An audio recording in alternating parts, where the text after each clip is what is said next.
Muy buenas noches. Siéntanse libres de acompañarnos en esta fría noche en una travesía macabra por el bosque de Frederick. En esta ocasión vamos a disfrutar de 3 historias sobre posesiones de fantasmas y demonios, que te advierto, no te dejarán dormir. Ponte cómodo o cómoda porque aquí comenzamos.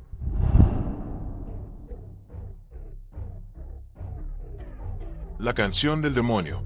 Hace mucho que no veo a papá. El viejo tocadiscos, un relicario polvoriento del ático de mi abuela, crepitó al colocar la aguja sobre el vinilo. No era música lo que buscaba, era la voz de papá.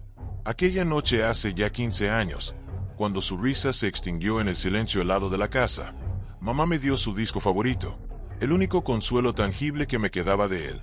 Pero esta vez algo era diferente.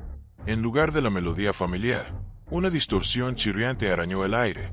Y luego, una voz gutural, grave y susurrante, comenzó a recitar en un idioma que nunca había escuchado, pero que resonaba con una familiaridad escalofriante en lo más profundo de mi ser. El aire se volvió pesado y el olor a tierra mojada y azufre llenó la habitación. Aunque las ventanas estaban cerradas y el jardín seco, yo podía sentirlo. Al principio lo atribuí a un desperfecto del viejo aparato, una anomalía que mi mente, aún afectada por el insomnio crónico, estaba exagerando. Apagué entonces el tocadiscos con el corazón latiendo desbocado, y la sensación de ojos invisibles observándome se intensificó. La piel se me erizó y un escalofrío me recorrió la espalda. Decidí que necesitaba aire fresco. Salí al porche. La noche era inusualmente oscura, sin luna ni estrellas, como si el firmamento mismo hubiera huido. Un gruñido fuerte rompió el silencio, proveniente de la oscuridad bajo los viejos robles. Mi perro, el valiente y ruidoso pastor alemán Sombra, estaba encogido, tembloroso, mirando fijamente la negrura como si viera algo que yo no. Sus gemidos eran casi humanos. Los días siguientes la voz del disco se convirtió en un tormento silencioso. No importaba si el tocadiscos estaba apagado. La oía en el viento que silbaba por las grietas de la casa, en el goteo constante del grifo del baño, e incluso en los latidos de mi propio corazón. Eran susurros, promesas retorcidas, la amenaza de un despertar. Comencé a tener pesadillas vívidas, sueños donde manos frías y huesudas me arrastraban a un abismo oscuro, y en ellos, la voz era clara, llamándome por un nombre que no era el mío. Lilith, susurraba, tu tiempo se acerca. Preocupada por mi deterioro mental, mi tía Clara, una mujer devota y supersticiosa, visitó la casa. Apenas cruzó el umbral, su rostro se contrajo en una mueca de horror. «Hay algo aquí, cariño», dijo con voz temblorosa, aferrándose a su rosario. «Algo muy antiguo y muy malvado, y no tiene buenas intenciones». Intentó rezar, pero las palabras se le ahogaban en la garganta y la cruz que sostenía entre sus manos se puso incandescente quemándole la piel. Me arrastró fuera de la casa insistiendo en que debíamos ir a ver al padre Elías, un sacerdote conocido por su trabajo con casos inusuales. El padre Elías, un hombre con ojos cansados y una sabiduría profunda, me escuchó con una paciencia inquietante. Cuando le describí la voz y los sucesos, su semblante se tornó grave. «Hija», dijo con una voz que transmitía una mezcla de compasión y profunda preocupación, «creo que no está sola en esa casa. Está siendo visitada por una entidad muy poderosa y de muy malas intenciones». Me explicó que la casa, construida sobre lo que una vez fue un antiguo cementerio pagano, tenía un portal, un punto de convergencia donde el velo entre el otro mundo y el nuestro era más delgado. Y el disco de mi padre no era solo un disco, era un conducto. Tu padre, añadió con un suspiro, quizás no solo te dejó su música, sino también algo más, algo que él mismo pudo haber convocado sin saberlo. La revelación me golpeó como un rayo. Mi padre, un hombre tan racional, involucrado en algo así. La idea era absurda, pero el terror que sentía era muy real. De vuelta en casa, armada con las bendiciones del padre Elías y una fe que se tambaleaba, decidí enfrentar la verdad. Fui al ático y busqué entre las pertenencias de mi padre. Bajo una pila de viejos mapas y libros de historia, encontré un diario encuadernado en cuero. Sus páginas escritas con su puño y letra detallaban una obsesión creciente con la historia de la casa, los rituales paganos del cementerio, lo más perturbador, la búsqueda de una conexión con lo que él llamaba la fuente. Mencionaba un cántico, la canción de la sombra, que se creía que abría la puerta a una sabiduría ancestral, pero a un precio terrible. Mi padre no buscaba un demonio, buscaba conocimiento, poder. Y lo encontró. Al girar la última página, una escalofriante revelación me heló la sangre. La última entrada, fechada el día de su muerte, decía: lo encontré. Está aquí. No soy yo quien escribe esto. Él, dentro de mí, me ha enseñado la canción. Y ahora, Lilith, es tu turno. La escritura cambiaba abruptamente, volviéndose temblorosa y desigual, como si otra mano hubiera tomado el control de la pluma. Una mano que no era la de mi padre. Un escalofrío helado recorrió mi columna vertebral. La voz que había escuchado en el disco, en el viento, en mis sueños, no era un demonio buscando poseerme. Era mi padre, o lo que quedaba de él, la parte de su alma atrapada y retorcida por la entidad que había invocado. El Lilith al que se refería no era yo. Era el nombre de la entidad, la verdadera poseedora, el ser ancestral que había consumido a mi padre y ahora me quería a mí, como la siguiente anfitriona. La casa crujió y gimió a mi alrededor, no por el viento, sino por algo que se arrastraba por las paredes. Las sombras bailaron en las esquinas, alargándose, volviéndose palpables. El olor a azufre y tierra húmeda era abrumador, más intenso que nunca. El tocadiscos se encendió solo. La aguja raspó el vinilo y la voz, ahora resonando con la fuerza de miles de entidades o almas, comenzó a recitar la misma letanía incomprensible. No era una invocación, era una canción de bienvenida. La canción del demonio. Intenté huir, pero mis piernas no respondían. El aire se volvió espeso y asfixiante. Sentí una presión inmensa sobre mi pecho, como si una fuerza invisible me empujara hacia el suelo. Mis músculos se tensaron, mi mandíbula se trabó. Y entonces, la voz, que no se escuchaba ya en mis oídos sino dentro de mi cabeza, resonando en cada rincón de mi ser, dijo: bienvenida a casa, Lilith. Hemos estado esperando. Mis propios ojos, al reflejarse en un cristal oscuro, ya no eran los míos. El brillo de una maldad ancestral los había reemplazado.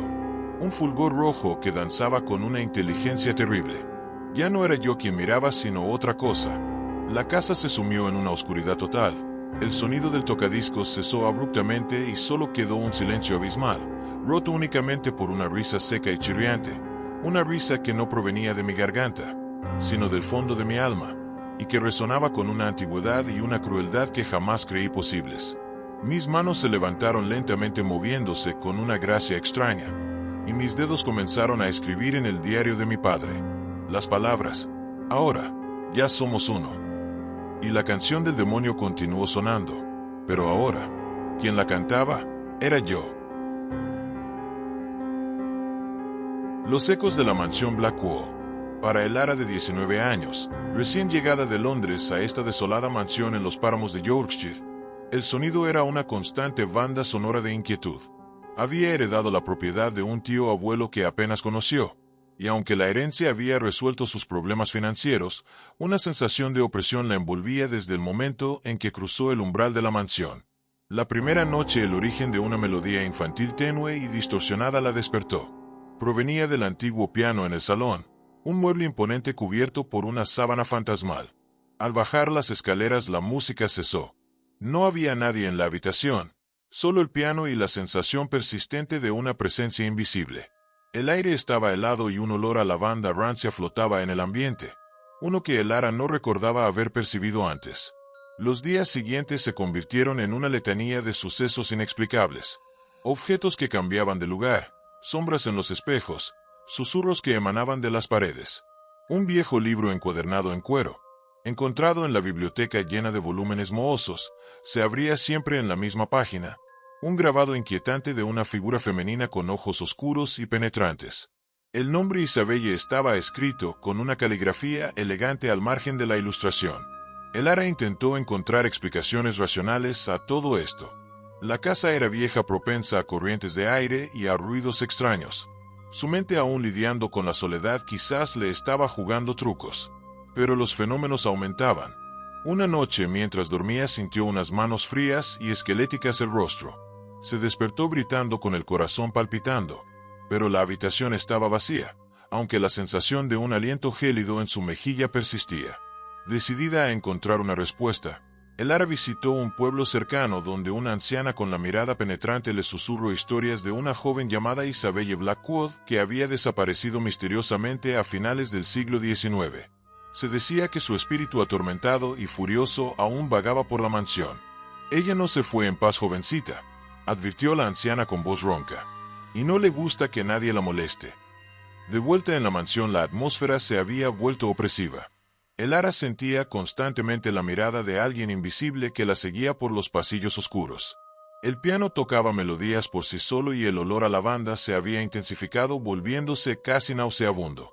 Encontró más referencias a Isabelle en viejos periódicos y cartas olvidadas en el desván. La joven había estado enamorada de un forastero, un hombre que su familia desaprobaba. Una noche de tormenta Isabelle desapareció sin dejar rastro. Nunca se encontró su cuerpo. Un día, mientras exploraba el estudio de su tío abuelo, Elara encontró un compartimento secreto detrás de una estantería. Dentro había un pequeño cofre de madera oscura. Al abrirlo descubrió un diario con la misma caligrafía que había visto al margen del libro. Era el diario de Isabelle. Sus entradas revelaban una historia de amor apasionado, de sueños rotos y de una creciente desesperación ante la oposición de su familia. La última entrada, escrita la noche de su desaparición, hablaba de un encuentro secreto en los jardines de la mansión y del miedo a ser descubierta. No mencionaba quién era su amante, solo la promesa de una fuga juntos. Pero la entrada terminaba abruptamente con una mancha de tinta y una única palabra garabateada con furia: traición. Mientras Elara leía, una ráfaga de viento helado azotó la habitación apagando la vela que iluminaba las páginas. El diario se cerró de golpe. Un susurro gélido resonó en el aire, cerca de su oído. Él me mintió. Elara se giró bruscamente, pero no había nadie. El miedo la estremeció. Isabelle no solo estaba atormentada por su propia muerte, sino por la traición de su amado. A partir de ese momento los fenómenos se centraron en Elara. Sentía tirones de cabello, susurros, e incluso visiones fugaces de una figura femenina pálida con ojos llenos de dolor. Una noche, mientras dormía, soñó que caminaba por los jardines de la mansión. Una figura sombría la esperaba bajo un viejo roble. Al acercarse, la figura se giró revelando el rostro demacrado de su tío abuelo. Sus ojos estaban vacíos y de su boca salió la misma melodía infantil distorsionada que había escuchado la primera noche. Elara se despertó con el corazón latiéndole con fuerza. Recordó algo que la anciana del pueblo había mencionado. El tío abuelo había vivido solo en la mansión durante muchos años, y se decía que se había obsesionado con la historia de Isabelle Blackwood. Podría ser que su obsesión había atraído o incluso liberado la presencia de la joven. Elara regresó al estudio. Revisó cuidadosamente la habitación hasta que encontró otro compartimento secreto. Dentro encontró una caja más pequeña que contenía un viejo relicario de plata y una fotografía que mostraba a un hombre joven con una sonrisa arrogante y unos ojos sorprendentemente parecidos a los de su tío abuelo. Detrás de la foto había una fecha y un nombre: Arthur Blackwood, 1888. El relicario, al abrirse, reveló un mechón de cabello oscuro y una nota. La letra era la misma que la de Isabelle en su diario. La nota decía: mi amado Arthur, esperaré por ti en el jardín bajo el roble. Por siempre tuya, Isabelle. La verdad la golpeó con la fuerza de un escalofrío helado. Su tío abuelo, o al menos su antepasado, Arthur Blackwood, era el amante de Isabelle. Él la había traicionado, y el espíritu de Isabelle, atrapado en un ciclo de dolor y venganza, había permanecido en la mansión, su furia alimentada por la presencia del linaje de su traidor. Esa noche los truenos sacudían los cimientos de la mansión y los relámpagos iluminaban el interior con destellos fantasmales. Elara se encontraba en el salón frente al piano, con el diario de Isabelle y el relicario de Arthur en sus manos. La melodía infantil comenzó a sonar más fuerte que nunca. Una figura pálida apareció flotando en el aire, sus ojos oscuros fijos en Elara, llenos de una tristeza y una rabia inconmensurable. Era Isabelle. Elara no sintió miedo. Sintió una profunda pena por la joven. Lentamente extendió el relicario hacia el espíritu.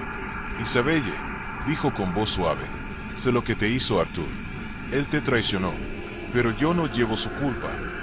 El espíritu de Isabelle vaciló, su expresión ligeramente menos intensa. El Ara abrió el relicario mostrando el mechón de cabello y la nota. Él guardó esto, continuó el Ara. Quizás una parte de él se arrepintió. Una lágrima espectral pareció resbalar por la mejilla pálida de Isabelle mientras se desvanecía. Pero la paz no llegó.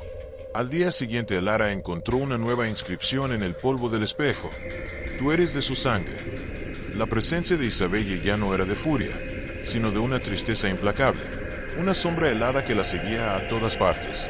El piano tocaba constantemente melodías fúnebres y el olor a lavanda se había vuelto sofocante como el aire en un entierro. Una noche el Ara se despertó sintiendo una presión fría en el pecho como si alguien estuviera sentado sobre ella. Abrió los ojos y vio el rostro pálido y demacrado de Isabelle con sus ojos llenos de una desesperación infinita. De su boca salió un susurro ahogado. «Únete a mí». En ese instante, el Ara sintió una fuerza apoderarse de ella. Sus extremidades se entumecieron, su mente se nubló. Sintió que la llenaba una tristeza profunda. El Ara Blackwood ya no estaba sola, y los ecos de la traición en la mansión habían encontrado a un nuevo huésped. La presencia en Willow Creek, un horror arraigado. Sarah y Mark se mudan a una antigua casa victoriana en Willow Creek, un pueblo envuelto en neblina. Lo que Sarah espera que sea una vida tranquila pronto se convierte en una pesadilla. Los primeros indicios son sutiles, una canción de cuna escalofriante que resuena desde el cuarto de juegos, un tenue parpadeo de luz y un perturbador aroma a jazmín y talco de bebé. Mark, un historiador pragmático, descarta sus temores como el cansancio de la mudanza, pero los fenómenos se intensifican. Pasos arrastrados, murmullos incomprensibles y el chirrido de un columpio invisible llenan la casa mientras una mirada inmaterial persigue a Sarah. La sensación de ser observada se vuelve constante, una presión opresiva que le eriza la piel y le congela la sangre. La atmósfera de la casa parece volverse más densa con cada día que pasa, como si el propio aire se cargara de una expectación ominosa.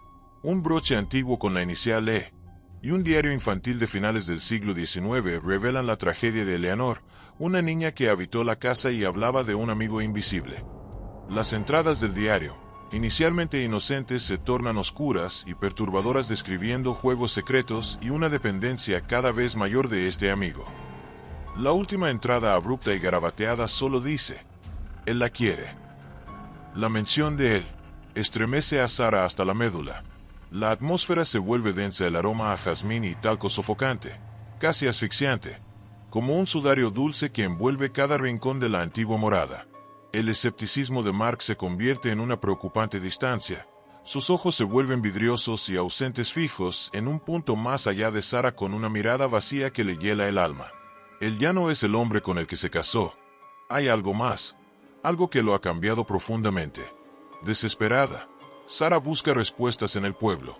La anciana bibliotecaria local le revela la historia de Eleanor Palacios, quien murió repentinamente en la casa en circunstancias misteriosas.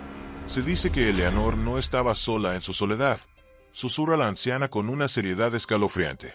Tenía un compañero de juegos, un ser antiguo que se nutre de la inocencia y el dolor. Y la casa es su hogar, su prisión y su cuna, dice. Esta revelación arroja una luz macabra sobre los eventos. La canción de cuna, el broche de Eleanor, el perturbador aroma a talco, todo encaja en un patrón aterrador. La frase «y a algo más» resuena en la mente de Sarah como una amenaza velada, una advertencia de un horror aún mayor. Al regresar a casa, Sarah encuentra a Mark perdido en un libro de demonología, murmurando con voz ajena: «Ella es dulce, será nuestra». Sus palabras son un eco distorsionado de una voluntad ajena, una burla cruel de lo que solía ser su voz. La verdad golpea a Sarah con una claridad brutal. No es solo Eleanor, es el compañero, un demonio que se aferró a la niña y ahora ha poseído a Mark. Los objetos y los aromas eran solo señuelos, una fachada engañosa para una trampa más profunda y siniestra. El demonio no quería a Eleanor, la había consumido, se había alimentado de su inocencia y su dolor, y ahora quiere a Sarah no solo para poseerla, sino para reproducirse y establecer una nueva línea de anfitriones demoníacos en la casa, asegurando su permanencia y proliferación a través de la descendencia forzada. La casa, el linaje, todo sería una extensión de su corrupta influencia. Esa noche Sarah se despierta con un ruido sordo en el cuarto de juegos. Cuando entra la luz parpadea débilmente proyectando sombras danzarinas que parecen cobrar vida propia. Ve a Mark de pie en el centro de la habitación acunando algo invisible en sus brazos, cantando suavemente la misma canción de cuna que la ha atormentado. Su rostro está demacrado. Sus ojos hundidos brillan con una devoción extraña y aterradora desprovistos de cualquier chispa de humanidad. La melodía se interrumpe abruptamente. Mark se gira hacia ella y sus ojos, aunque parecen ser los de Mark, brillan con una luz antinatural. No hay reconocimiento en ellos, solo una profunda e inmutable oscuridad. Un abismo helado que devora cualquier rastro de la persona que él fue. Eleanor está con nosotros, dice Mark, pero la voz no es del todo suya. Es una voz con dos tonos, una capa más profunda y gutural que se superpone a la familiar voz de su marido. Una discordancia que estremece hasta los huesos. Y ella necesita un amigo. Un nuevo amigo para jugar. Sarah retrocede con su corazón latiéndole desbocado en el pecho como un tambor frenético. La verdad se revela con una claridad brutal. El compañero de Eleanor, el demonio que se había aferrado a la niña, había poseído ahora a Mark.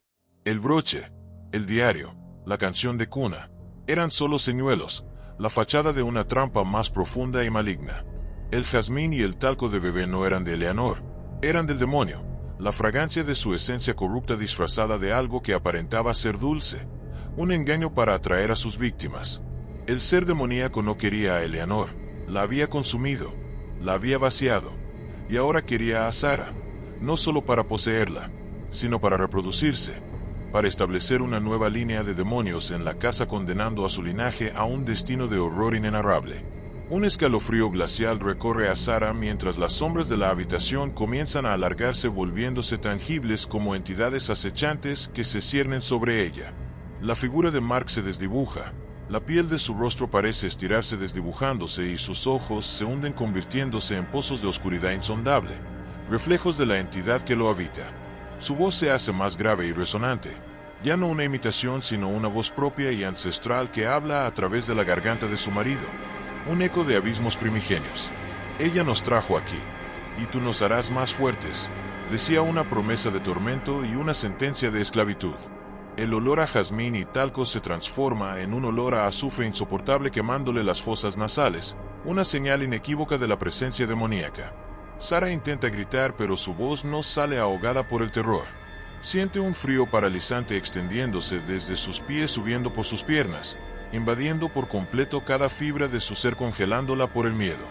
Las figuras de sombra se acercan y siente como su conciencia empieza a resbalar, como si un líquido frío se vertiera en su cerebro disolviendo su voluntad, su identidad. La canción de cuna vuelve a sonar, pero ahora no era un lamento sino un canto de triunfo. Un himno macabro entonado por la voz que había poseído a su marido y que ahora la reclamaba a ella, su nueva presa, su nuevo recipiente. El cuerpo de Sarah se tensa. Sus músculos se contraen en espasmos incontrolables. Sus ojos, antes llenos de terror, se quedan fijos, vidriosos y un brillo antinatural. Una chispa fría y antigua aparece en sus profundidades, la señal inequívoca de la posesión. En el silencio opresivo del cuarto de juegos, el columpio invisible comienza a chirriar de una forma ensordecedora con un ritmo irregular y macabro, como una burla grotesca a la inocencia perdida. Y entonces de la garganta de Sarah brota una risa ahogada, infantil y siniestra a la vez, una risa que resuena en cada rincón de Willow Creek, penetrando la niebla y el silencio, anunciando que la presencia del demonio no solo había llegado, sino que se había arraigado profundamente en la casa y en sus habitantes, y que la familia que habitaba esa morada era ahora suya. Ahora le pertenecía para siempre, un destino sellado por la oscuridad y la desesperación. No olvides dejar tu apoyo. Si te gustan este tipo de historias, no olvides seguirme para recibir notificaciones cada vez que subamos un video. Y recuerda, si tienes alguna historia que te gustaría que contemos en un próximo video, puedes dejármela en comentarios. Con gusto te leeré. Sin más que decir, me despido, esperando que esta noche no seas tú el próximo poseído.